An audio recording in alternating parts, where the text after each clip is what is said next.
السلام علیکم سامعین اکرام، 6 جمادی الاولیٰ ہے، 11 دسمبر ہے۔ خبر کا عنوان ہے پچھلے 24 گھنٹوں میں 3 اہم افراد کا انتقال۔ یہ خبریں 3 ہیں، 3 افراد کا انتقال ہوا ہے اور خبریں تھوڑی تفصیل سے سن لیں۔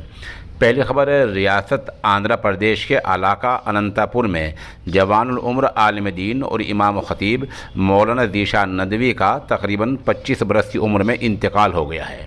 اس خبر کے لیے سوشل نیوز کے ساتھ وہیں سے مولانا مظہر الحق قاسمی رابطے میں ہیں۔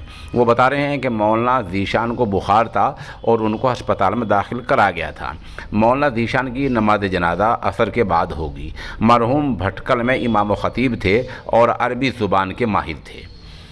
دوسرا انتقال ماسٹر لیاقت کا 73 برس کی عمر میں ہوا ہے، جو مغربی اتر پردیش کے ضلع شاملی کے گاؤں گندراؤ کے تھے۔ اس خبر کے لیے ہمارے ساتھ میں قاری محمد فرقان رابطے میں ہیں۔ وہ بتا رہے ہیں کہ ماسٹر لیاقت کا انتقال 73 برس کی عمر میں ہوا ہے، جو گندراؤ کے رہنے والے تھے۔ آپ خورشید انور کے شاملی کے ہسپتال میں زیر علاج تھے، وہیں انتقال ہوا ہے۔ مرحوم سرکاری ماسٹر تھے۔ ریٹائر ہونے کے بعد گاؤں ملک پور اور محمد پور کے پاس چودھری علی باد انٹرنیشنل کے نام سے اپنا ہائی اسکول قائم کیا۔ ان کے بیٹے اور اسکول کے موجودہ مینیجر رفا قطری نے اس نامہ نگار کو بتایا کہ والد صاحب کا دھیان بچوں کی تربیت پر بہت ہی زیادہ تھا۔ ان کی تدفین میں مفتی محمد صابر، ماسٹر اقبال، ماسٹر کلیم غیور، ماسٹر اسحاق، مولانا فرمان، تنویر پردھان وغیرہ شریک ہوئے ہیں۔ مرحوم نے کیرانہ کے انٹر کالج میں تعلیم حاصل کی ہے۔ وہ دیندار آدمی تھے۔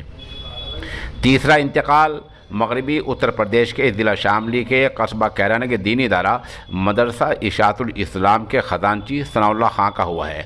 اس خبر کے لیے ماسٹر سمیع اللہ خان وہیں سے رابطے میں ہیں۔ وہ بتا رہے ہیں کہ خزانچی مرحوم کی عمر تقریباً 86 برس تھی اور 15 برس سے وہ خزانچی کے عہدے پر فائز تھے۔ تدفین 2 بجے ہوگی۔